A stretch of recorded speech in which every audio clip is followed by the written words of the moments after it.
जय हिंद दोस्तों, स्वागत है आप सबके अपने YouTube channel ranker study centre में। तो दोस्तों मैं हूं प्रदीप। तो इस वीडियो से सेम टू सेम प्रश्न आपके बोर्ड एग्जाम में जरूर आपको देखने को मिलेगा। देखिए इस प्रकार का इस टाइप का एक प्रश्न जरूर आपके बोर्ड एग्जाम में आपको देखने को मिलेगा। इस वीडियो में जितना प्रश्न आपको बताने वाले हैं ना, सभी प्रश्न को बनाने के लिए बेहतरीन बेहतरीन ट्रिक, बेहतरीन बेहतरीन कॉन्सेप्ट, बेहतरीन बेहतरीन लॉजिक आपको सिखाने वाले हैं। इस वीडियो को देखने के बाद बहुत ज्यादा कॉन्फिडेंस आपके पास ऑब्जेक्टिव प्रश्न में आ जाएगा। पहिल का ही वीडियो जो डाले थे आप सबको, पहिल का ही वीडियो में एक बात आप सबको बोल दिए थे कि जितना दिन समय बचा हुआ है ना, इतना ही दिन में इतना कर देंगे ना मेरे भाई कि ऑब्जेक्टिव प्रश्न में थोड़ा सा भी आपको दिक्कत नहीं होगा। क्योंकि देखिए कई सारे स्टूडेंट लगातार मैसेज करने लगे कि भैया 12th का जैसे पढ़ाए उसे 10th का भी पढ़ा दीजिए। तो मेरे भाई आप सबको कहने पे 10th का भी आप सबको पढ़ाने लगे। आप लोग थोड़ा सा इस वीडियो को दबा के मेरे भाई शेयर कीजिए। देख रहे हैं 800 900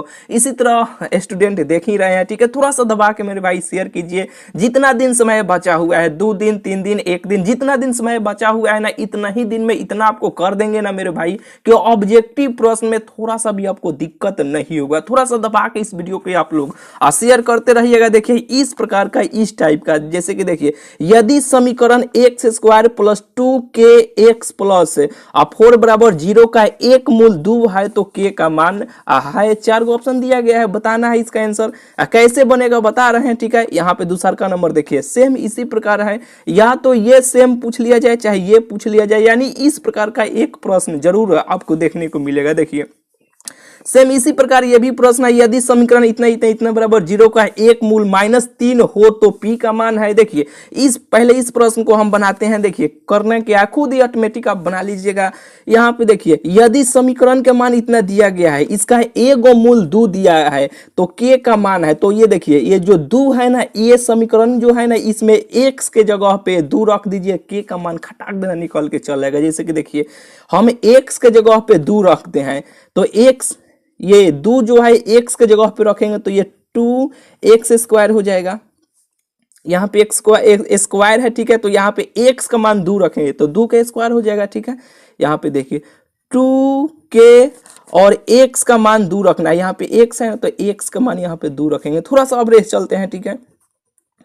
यहाँ पे बहुत ही जल्द, यानी बहुत सारा प्रश्न है, इधर भी है, लेकिन रेसो चलेंगे ना सबको 100% मेरे भाई बुझाएगा, ठीक है। यहाँ पे देखिए इसमें x के स्थान पे 2 रख लिए, बस इसको हल कर दीजिएगा। इसका आंसर इसमें से कोई ना कोई जरूर आपको इसका आंसर निकाल के चलेगा। ये ABCD कोई ना कोई इसी में से कोई ना कोई ये आंसर होगा। जैसे कि 2 का स्क्वायर क्या हो जाएगा 4। 2 के स्क्वायर के मतलब क्या, 2 को 2 बार ऐसे गुना कीजिए, 2 गुने 2, 2 दुना क्या हो जाएगा 4 प्लस 2 दुना क्या हो जाएगा 4k प्लस 4 बराबर 0 हो जाएगा। 4 4 क्या हो जाएगा 4 4 8 हो जाएगा प्लस 4k बराबर ये 0 हो जाएगा। ये प्लस में है, बराबर के इधर जाएगा तो ये माइनस में हो जाएगा ना, कहिएगा कि हाँ माइनस में हो जाएगा। तो ये प्लस में इधर आएगा तो ये बराबर के इधर आया तो ये हो जाएगा माइनस में। और यहाँ पे देखिए ये 4 इंटू में है, गुना में है, इधर आएगा तो ये भाग में हो जाएगा ना, कहिएगा कि हाँ भाग में हो जाएगा। तो अब इस काटेंगे तो 4 दूना ये 8 हो जाएगा, इन 2 मरतबे कर जाएगा, यानी k बराबर क्या हो जाएगा, k बराबर -2 इसका आंसर हो जाएगा।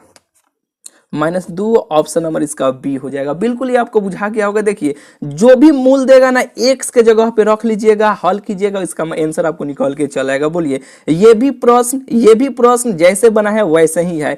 एक मूल -3 है तो x के स्थान पे -3 रखिएगा, x के स्थान पे, तो इसमें से कोई ना कोई आंसर आपको निकल के चला आएगा। ये बिल्कुल आप बना लीजिएगा, ये छोड़ देते हैं, ठीक है। बिल्कुल ये आपसे बन जाएगा। x के स्थान पे -3 रखिएगा, यहाँ पे -3, यहाँ पे -3 का स्क्वायर हो जाएगा, यहाँ पे -3 हल कीजिएगा, इसमें से कोई ना कोई जरूर आपको आंसर निकल के चला आएगा। बताइएगा 2 का कौन होगा, यहाँ पे 2 लिखिएगा कमेंट में, बताइएगा कौन इसका आंसर निकल के आया। सबका हम कमेंट देखेंगे। यहाँ पे देखिए यहाँ पे तीसरा नंबर प्रश्न देखिए, यदि किसी बहुपद px बराबर इतना के शून्यक अल्फा, ये ए बी जैसा है ना, अल्फा बीटा पढ़िएगा, ठीक है। अल्फा बीटा हो तो a प्लस, यानी a बोल रहे हैं, ठीक है। ए या बी जैसा है ना, इससे अल्फा इसे बीटा पढ़िएगा। अल्फा प्लस बीटा का मान है, ठीक है। तो देखिए अल्फा प्लस बीटा बराबर होता है -b/a, इसका सूत्र होता है जो आप सब जान रहे हैं, ठीक है। अब ये जो px का मान दिया गया है ना, तो इसमें देखिए यहाँ पे कुछ नहीं है तो एक छुपा हुआ है, x के साथ कुछ नहीं है तो एक छुपा है, तो ई हो जाएगा a का मान। यहाँ पे ये जो है ना, यहाँ पे ये हो जाएगा माइनस 2 जो है, ये हो जाएगा बी का मान, ये हो जाएगा सी का मान। ठीक है, तो यहाँ पे माइनस अल्फा प्लस बीटा का मान पूछा गया, तो अल्फा प्लस बीटा बराबर होता है माइनस बी बाई ए होता है। तो b का मान यहाँ पे -2 है, तो यहाँ पे देखिए पहले ही से माइनस है तो पहले से माइनस रखिए, -2 हो जाएगा। अब बटा a का मान 1 है तो 1 हो जाएगा, माइनस माइनस क्या हो जाएगा, प्लस हो जाएगा।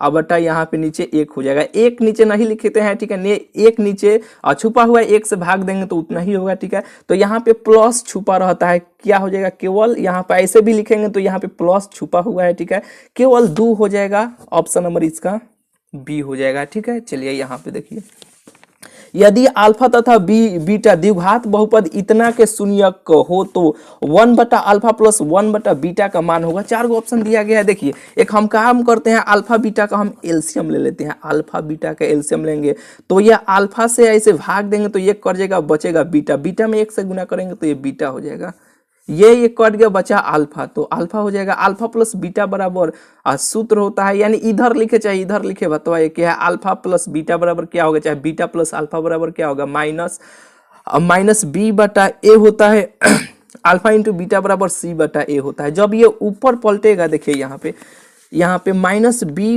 ये दिखाई दे रहा है ना, हाँ, माइनस बी बाई ए वैसे ही रहेगा, ये नीचे वाला सबसे ऊपर चल जाएगा और ये भाग के इसके साथ चलाएगा यहाँ पे, तो ये सी यहाँ पे हो जाएगा, तो ये ए एक कट जाएगा, तो माइनस बी बटा सी हो गया। अब देखिए माइनस बी बटा सी, अब इसमें देखिए यहाँ पे कुछ नहीं लगा है तो यहाँ पे 1 छुपा है, तो ई हो जाएगा ए का मान, यहाँ पे कुछ नहीं तो ई हो जाएगा बी का मान, यहाँ पर भी 1 छुपा हुआ है। ठीक है, ये हो जाएगा सी के मान। ठीक है, तो यहाँ पे देखिए माइनस बी बाई ए होता है, तो यहाँ पे देखिए माइनस बी बटा सी, बी बाई या बी बटा सी एक के बतवा है। ठीक है, यहाँ पे बी का मान क्या है 1, तो यहाँ पे -1 हो जाएगा, सी का मान क्या है -2 है, तो माइनस ऊपर जाएगा तो माइनस माइनस प्लस हो जाएगा, यानी 1/2 हो जाएगा, यही तो इसका आंसर हो जाएगा 1/2, ऑप्शन ए हो जाएगा। चलिए यहाँ पे देखिए, यदि किसी द्विघात बहुपद px बराबर इतना का शून्यक अल्फा बीटा हो तो अल्फा इंटू बीटा का मान होगा, अल्फा इंटू बीटा बराबर होता है अल्फा इंटू बीटा बराबर सी बटा ए होता है, जो सी का मान इसमें देखिए ये ए का मान हो गया, ये बी का मान हो गया, ये सी का मान हो गया, सी बटा ए तो -4 बटा ए का मान 2 हो जाएगा, काटेंगे तो 2 दूना 4 हो जाएगा, यानी -2 हो जाएगा। इसका आंसर ऑप्शन नंबर सी हो जाएगा। चलिए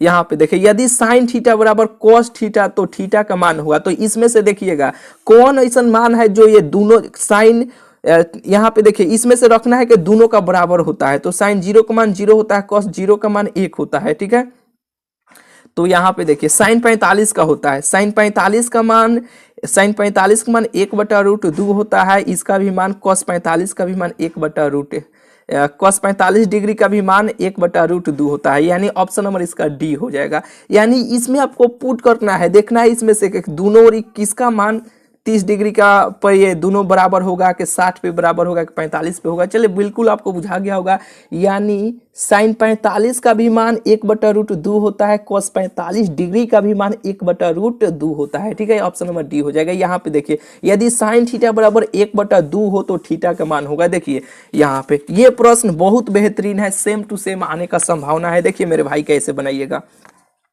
यहाँ पे साइन थीटा है, अब ये इसको साइने में आपको ऐसा सोचना है कि ये साइन में देखना है कि 1/√2 कितना का मान होता है। जैसे कि देखिए बराबर के इधर है ना, तो साइन 30 डिग्री का मान क्या होता है 1/2 होता है, तो यहाँ पे हम 1/2 को साइन 30 डिग्री ऐसे लिख सकते हैं, कहिएगा कि हाँ लिख सकते हैं। फिर साइन 30 डिग्री का मान 1/2 हो जाएगा, तो देखिए ये साइन से ये साइन कट जाएगा, चाहे ये हट भी जाता है बराबर के इधर, बराबर इधर भी है इधर भी साइन है तो साइन हट गया चाहे कट गया, ये थीटा बराबर क्या हो जाएगा केवल 30 डिग्री हो जाएगा। थीटा का ना मान पूछा गया, थीटा का मान 30 डिग्री हो जाएगा, ऑप्शन डी हो जाएगा। यहाँ पे देखिए, यदि √3 cos x थीटा बराबर 2 हो तो थीटा का मान होगा। देखिए ये इनटू में है, गुना में है, इधर आएगा तो भाग में हो जाएगा ना, तो यहाँ पे देखिए ये दिखाई दे रहा है ना, cos x थीटा बराबर 2/√3 हो जाएगा। ये गुना में था, ये बराबर के इधर आया तो ये भाग में हो जाएगा। तो अब देखिए आपको ये देखना है कि 2/√3 cos x में ही किसका मान होता है। ठीक है, तो 60 का मान होता है, यहाँ पे ऐसे कर सकते हैं cos x थीटा बराबर cos x 60 डिग्री। तो ये cos x ये कट जाएगा, तो थीटा का ना मान पूछा है, थीटा बराबर 60 डिग्री। ऑप्शन ए हो जाएगा। बिल्कुल ही आपको बुझा गया होगा। चलिए यहाँ पे देखिए, बिंदु इतना इतना इतना के बीच की दूरी है। तो देखिए बताए थे दूरी सूत्र याद है तबहू ठीक है, नहीं याद है तबहू ठीक है। देखिए दूसरका में से पहिल का घटा लीजिएगा, हमेशा दूरी सूत्र से एक प्रश्न आएगा मेरे भाई, ये बहुत ही ये गारंटी है ठीक है। यहाँ पे देखिए दूसरका में से पहिल का, दूसरका के मान 4, दूसरका में से पहिल का घटाना है, तो दूसरका के मान 4, पहिल का मान 2 घटाना है, यानी माइनस, इसको स्क्वायर ऐसे स्क्वायर कर दीजिएगा, यहाँ पे दीजिएगा प्लस का चिन्ह। फिर दूसरका में से पहिल का घटाना है, तो पहिल का घटाइए, यहाँ पे ऐसे स्क्वायर कर दीजिएगा, ऐसे रूट चढ़ा दीजिएगा। तो 4 में से 2 घटेगा तो 2 होगा, 2 का स्क्वायर क्या हो जाएगा 4 हो जाएगा, डायरेक्ट यहाँ पे लिखते हैं। ये घटेगा तो -2 हो जाएगा, -2 का स्क्वायर 4 हो जाएगा। अब कोई कहेगा -2 के स्क्वायर 4, मेरे भाई 2 के -2 गुने -2 लिखेगा तो 2 दूना 4 हो जाएगा, माइनस माइनस प्लस नहीं हो जाएगा। बिल्कुल ही आपको बुझा रहा होगा। तो 4 4 8 हो जाएगा, √8 हो जाएगा। अगर 8 को ऐसे तोड़ना चाहते हैं तो ऐसे तोड़ लीजिए, यहाँ पे ऐसे हो जाएगा। तो देखिए यहाँ पे 8 को हम ऐसे लिख सकते हैं 2 गुने 2 गुने 2, और जब रूट के अंदर 2 को एक साथ मिल गया तो 1 को बाहर चलाता है ठीक है, ऐसे हो जाएगा, यानी 2√2 इकाई। ऑप्शन इसका ए हो जाएगा ठीक है, ऑप्शन नंबर ए हो जाएगा। बिल्कुल ही आपको बुझा गया होगा। एक के घात वाला बहुपद कहलाता है, तो एक घात वाला एकाकी कहलाता है, रैखिक भी कहलाता है ठीक है। तो ऑप्शन नंबर इसका सी हो जाएगा, रैखिक बहुपद। यहीं पर रहेगा द्विघात वाला बहुपद कहलाता है, यानी द्विघात वाला तो द्विघात कहलाता है, त्रिघात वाला तो त्रिघात कहेगा ठीक है। बिल्कुल ही आपको बुझा रहा होगा। देखिए यहाँ पे बहुपद पहचानने का जरूर एक प्रश्न आएगा, आपको देखने को मिलेगा। देखिए निम्नलिखित में से कौन बहुपद नहीं है, ये भी प्रश्न इसी प्रकार है, निम्नलिखित में से कौन बहुपद नहीं है। आपको बताना है, 4 गो ऑप्शन दिया गया, इसमें से कौन बहुपद नहीं है। तो एक हमेशा ये ट्रिक मेरा याद रखिएगा, एक्स वाई जेड के पावर में इसके माथा पर अगर 0 1 2 3 4 अगर इसमें से कोई संख्या अगर इसके माथा पर रहेगा वो बहुपद होगा, अगर नहीं रहेगा तो सीधा सीधी जान लीजिए वो बहुपद नहीं होगा। देखिए अब देखिए एक्स वाई जेड, अब इसमें देखिए हाँ एक्स वाई जेड एक्स मिल गया, अब इसके पावर में कुछ नहीं छुपा है तो एक छुपा है, तो एक क्या इसमें है क्या, हाँ एक है, तो ये बहुपद है। पूछा है बहुपद नहीं है, तो आइए यहाँ पे एक्स वाई जेड एक्स है, एक्स के माथा पर देखिए इसके पावर में देखिए 2, हाँ इसमें से 2 है तो ये भी बहुपद है। यहाँ पे देखिए पहले इसे चेक कर लेते हैं। यहाँ पे देखिए एक्स वाई जेड, हाँ तो एक्स है, अब इसके माथा पर देखिए, इसके माथा पर इसके पावर में देखिए क्या इसमें से है क्या, हाँ 3 इसमें से है, तो ये भी बहुपद है। अब ये बचा, ये बहुपद नहीं है, हटाइए, ये ऊपर जाएगा तो इन्वर्स के रूप धर लेगा, ये बहुपद नहीं है। बिल्कुल ही आपको बुझा गया होगा। ऐसे ऑप्शन को छांट लीजिएगा, फटाक देना, निम्नलिखित में से कौन बहुपद नहीं है। आइए ऐसा ही आपको बनाना है, बोले इसको बना लीजिएगा कि नहीं, एक्स वाई जेड, यहाँ पे अब इसे चेक कर लीजिए। देखिए एक्स वाई जेड, यहाँ पे वाई है, इसके पावर में देखिए क्या इसमें से है क्या, हाँ इसमें से यहाँ पे है, तो ये बहुपद है। यहाँ पे देखिए ये रूट में आ गया, यहाँ पे रूट का मतलब होता है 1/2 होता है, एक्स है तो यहाँ पे रूट आ गया, तो 1/2 इसमें है क्या, 0 1 2 3 4 5 ऐसे करते जाएगा, क्या इसमें है क्या, नहीं है, तो यह बहुपद नहीं है ठीक है। अब इसे चेक कर लेते हैं, इसके माथा पर देखिए एक्स है, एक्स के माथा पर 2 है, जो 2 इसमें से आ जाएगा, यहाँ पर भी कुछ नहीं तो 1 है, इसमें भी आ गया, तो ये भी बहुपद है। ये नहीं है, अब ये बचा तो इसके साथ कुछ हल ही नहीं है, तो ये होगा ठीक है। ये क्योंकि बोले है ना एक्स वाई जेड के माथा पर इसके पावर में देखिएगा 0 1 2 3 4 अगर लगा होगा, इसमें से कोई ना कोई संख्या, कोई ना कोई ये रहेगा, वो बहुपद होगा, नहीं रहेगा तो समझिए को बहुपद नहीं है। आइए यहाँ पे तेरे देखिए निम्नलिखित में कौन अपरिमेय नहीं है, यानी अपरिमेय नहीं है तो वो परिमेय है। रूट के अंदर पूरा जो रहेगा ना, यानी रूट के अंदर से जो पूरा पूरी नहीं निकलेगा ना वो अप्रमेय होगा ठीक है, और जो पूरा पूरी निकल जाएगा वो प्रमेय संख्या होगा। ये रूट अंदर ये 7 बोलिए क्या, ये रूट से पूरा पूरी निकलेगा क्या, नहीं निकलेगा तो ये दशमलव में कुछ ऐसे जाएगा, तो ये नहीं है।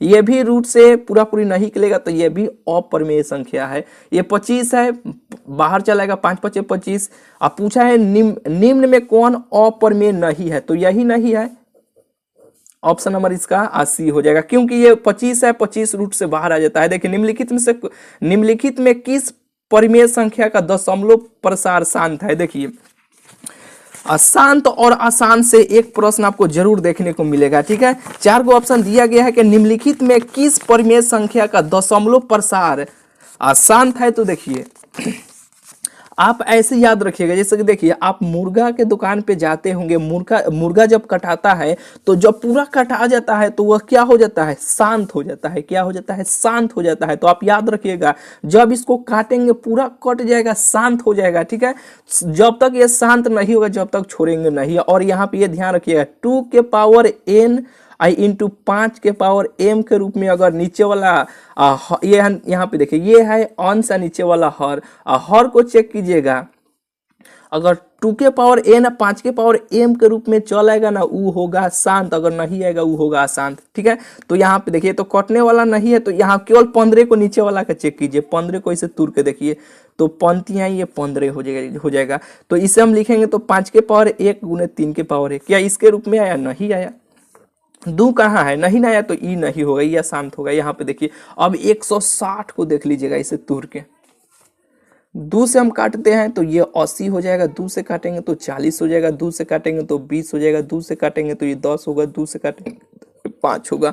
तो ये तो शायद हो जाएगा 1 2 3 4 5, 2 के पावर 5 गुने 5 के पावर कुछ नहीं है तो 1 लिख लेते हैं। ठीक है, अब 5 के पावर 1 यानी इसके रूप में आ गया, यही होगा। ठीक है, ज्यादा ऑप्शन चेक करने का भी जरूरत नहीं है, ऑप्शन नंबर बी हो जाएगा। आइए यहाँ पे बिल्कुल ही आपको बुझा गया होगा। इस प्रकार का एक प्रश्न ये तीनों में से हो सकता है कोई ना कोई सेम आपको देखने को मिल जाए। अगर सेम नहीं मिला तो इस प्रकार का एक प्रश्न मेरे भाई जरूर आपको देखने को मिलेगा। देखिए बनाने के लिए बेहतरीन तरीका आपको बताते हैं। देखिए यदि किसी वृत्त की त्रिज्या दुगनी कर दी जाए तो नए एवं पुराने वृत्तों की परिधियों का अनुपात होगा। ठीक है, यहाँ पे देखिए वृत्तों की परिधियों का अनुपात, चाहे यहाँ पे देखिए क्षेत्रफलों का अनुपात आपको देखने को मिलेगा, या तो परिधियों का अनुपात चाहे क्षेत्रफलों का अनुपात जरूर आपको देखने को मिलेगा। देखिए कैसे बनाइएगा, यहाँ पे देखिए यदि किसी वृत्त की त्रिज्या दुगनी कर दी जाए तो नए एवं पुराने, तो यहाँ पे देखिए हम मान लेते हैं एक वृत्त है, इसका त्रिज्या यहाँ पे r है, एक और यहाँ पे त्रिज्या हम यहाँ पे वृत्त हम ले लेते हैं। तो प्रश्न को ध्यान से पढ़िएगा, यदि किसी वृत्त की त्रिज्या दुगनी कर दी जाए तो वृत्त का पहले से यहाँ पे r हम मान लेते हैं और दूसरा का यहाँ पे मानते हैं दुगनी कर दी जाती है, तो यही त्रिज्या को यहाँ पे दुगुनी कर दी जाती है। तो ये पहले से हमारे पास है यानी पुराना है। अब पुराना यहाँ पे लिख लेते हैं नया। ठीक है, ये नया अभी बना है, नया अभी बना है, पहले से था तो r इसको दुगनी कर दी जाए तो 2r हो गया। तो आइए अब यहाँ पे देखिएगा नए एवं पुराने वृत्तों की परिधियों का अनुपात। तो नए यहाँ पे नए का बात किया गया, पहले इसका बात किया गया, तो इसको रखिएगा ऊपर और पुराना वाला रखिएगा नीचे। तो यहाँ पे देखिए वृत्त की परिधि क्या होता है, 2πr होता है। तो यहाँ पे लिखिएगा इस प्रश्न को यहाँ पे ऊपर ऐसे करते हैं थोड़ा सा, देखिए नए एवं पुराने, तो पहले यहाँ पे लिखिएगा नए वृत्तों, चाहे वृत्तों लिखिए, नए वृत्तों का परिधि, परिधियों चाहे परिधि परिधि बट्टा पुराना वृत्तों का परिधि। ठीक है, तो बताइए वृत्त का परिधि क्या होता है, 2πr होता है। ठीक है, फिर पुराना वृत्त का परिधि क्या होगा, 2πr होगा। ठीक है, वृत्त का परिधि क्या होगा, 2πr होगा। ठीक है, तो अब यहाँ पे देखिए नए वृत्तों का परिधि, तो नए यही ना है, तो r के स्थान पे आपको रखना है 2r, तो यहाँ पे r के स्थान पे आपको रख लेना है 2r हो जाएगा। 2πr, तो r के स्थान पे r रहेगा तो 2πr हो जाएगा। ठीक है, तो 2πr से 2πr यहाँ पे ये भी 2πr ये कट जाएगा। ठीक है, 2πr, तो बचा क्या, ऊपर 2 और नीचे बचा 1, तो इसे लिखेंगे तो 2:1 इसे लिखेंगे। ठीक है, ये अनुपात में जब ऐसे लिखेंगे तो इसका आंसर क्या हो जाएगा, इसका आंसर 2:1 हो जाएगा। ठीक है, यहाँ पे देखिए सेम इसी प्रकार प्रश्न है, यहाँ पे देखिए क्षेत्रफलों का अनुपात पूछा है। तो देखिए यदि किसी वृत्त की त्रिज्या दुगनी कर दी जाए तो पुराने एवं नए वृत्तों का क्षेत्रफल का अनुपात क्या होगा, 4 गो ऑप्शन दिया रहता, ठीक है, अभी नहीं दिया गया। तो देखिए पहले यहाँ पे एक वृत्त बनाते हैं, यहाँ पर भी बनाते हैं। देखिए क्या, यदि किसी वृत्त की त्रिज्या दुगनी कर दी जाए, तो वृत्त की त्रिज्या मान लेते हैं यहाँ पे r है। अब इस वृत्त के त्रिज्या को दुगनी कर दी जाती है तो यहाँ पे 2r कर दिया जाता है, ठीक है। अब यहाँ पे पुराने एवं नए, पहले से हमारे पास ई था पुराना ई था, नया ई बना है नया, पहले से ई था, अब इसको दुगना कर दिया जाता है तो ये 2r बन गया, ठीक है, ये हो गया नया बन गया। अब यहाँ पे देखिएगा पुराना, तो ऊपर इसको पुराना को रखिएगा, पुराना को ऊपर रखिएगा। अब पुराना वृत्त का क्षेत्रफल, पुराना वृत्त का यहाँ पे लिख लीजिएगा इसे क्षेत्रफल। अब बटा नया वृत्त का क्षेत्रफल। तो वृत्त का क्षेत्रफल क्या होता है, पाई आर स्क्वायर होता है, पाई आर स्क्वायर होता है पुराना, तो आर स्क्वायर तो आर होगा, तो आर स्क्वायर हो गया, ठीक है। अब नए वृत्त का क्षेत्रफल, तो नए का ये ना है, तो वृत्त का क्षेत्रफल क्या होता है, पाई आर स्क्वायर, आर का मान क्या है 2r, तो यहाँ पे 2r का होल स्क्वायर ऐसे लिखेंगे, ठीक है।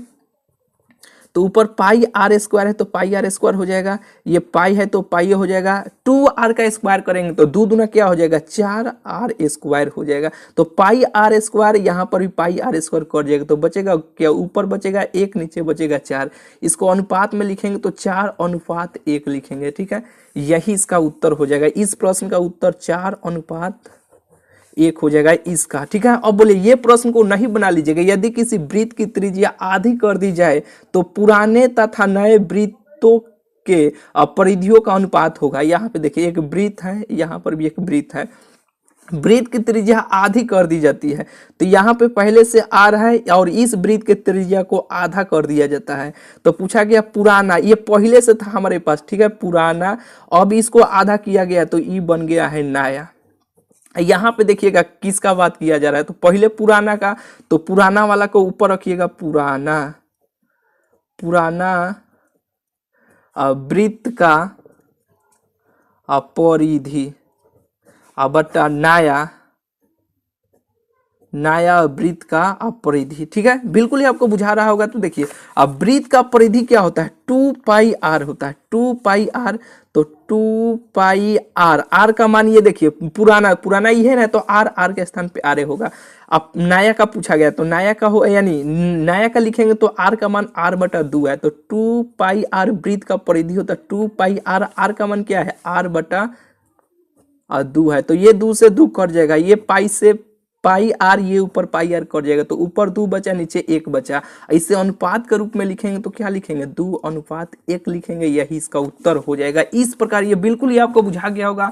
इस प्रकार का एक प्रश्न जरूर आपके बोर्ड एग्जाम में आपको देखने को मिलेगा। मेरे भाई इस सब वीडियो को जितना ला रहे हैं ज्यादा से ज्यादा आप लोग शेयर कीजिए, जितना ज्यादा शेयर कीजिएगा उतना हमें भी मनोबल बना रहेगा। आप लोग ही नहीं देखिएगा, यानी ज्यादा शेयर नहीं कीजिएगा तो हमें भी पढ़ाने का उतना ज्यादा मन नहीं करेगा। चलिए जरूर आप लोग शेयर कीजिएगा, मिलते हैं फिर आप सबसे अगले वीडियो।